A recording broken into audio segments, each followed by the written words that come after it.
Time, money, and our resources are precious to us. So we want to spend as little of our resources as possible on security. Security is not the end goal. The goal is to be getting on with the things that we want to actually do, like maybe surfing the web or writing an email or running a business. Most organizations are not in the business of security. Security is simply an enabler to do business and to do the things that we want to do. We don't want to do security for the sake of it. We don't want to apply too much security or too little security. We want to optimize our use of our resources so that they optimally protect our assets. I want you to get your best return on investment in terms of your resources when it comes to applying security. So the aim should be to protect what you value most and apply enough security so that you can do the things that you want to do safely online, or so that the business can function within acceptable levels of risk.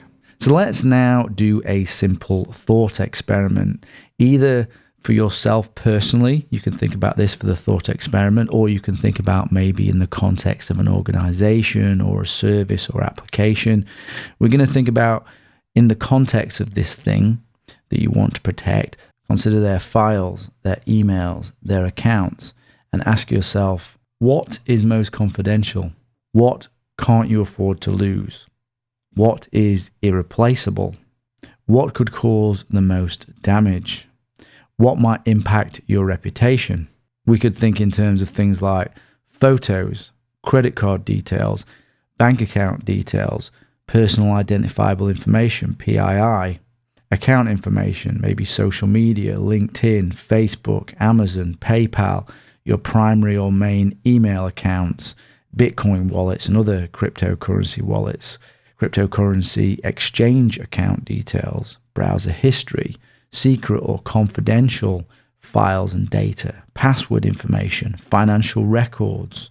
Think about if they were stolen, destroyed, or encrypted so that you couldn't use them or get access to them, or maybe placed on the internet and revealed to everyone to see.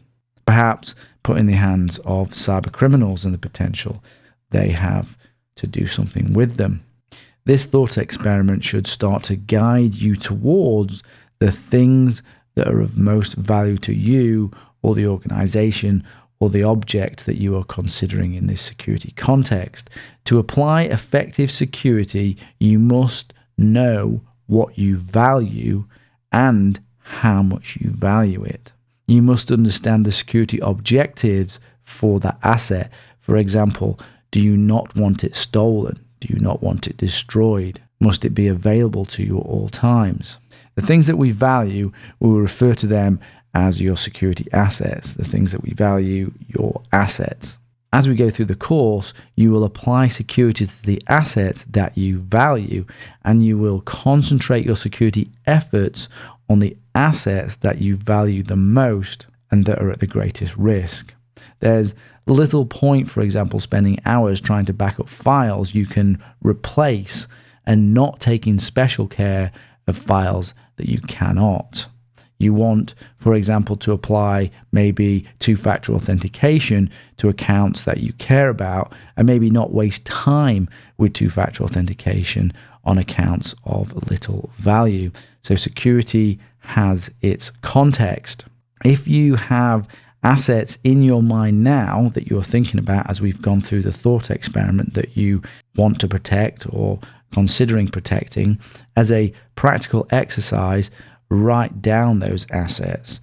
Then, as you go through the course, think about how you protect them with the security controls we discuss, or whether you can protect them with the security controls that we discuss, and update your list as you go through the course.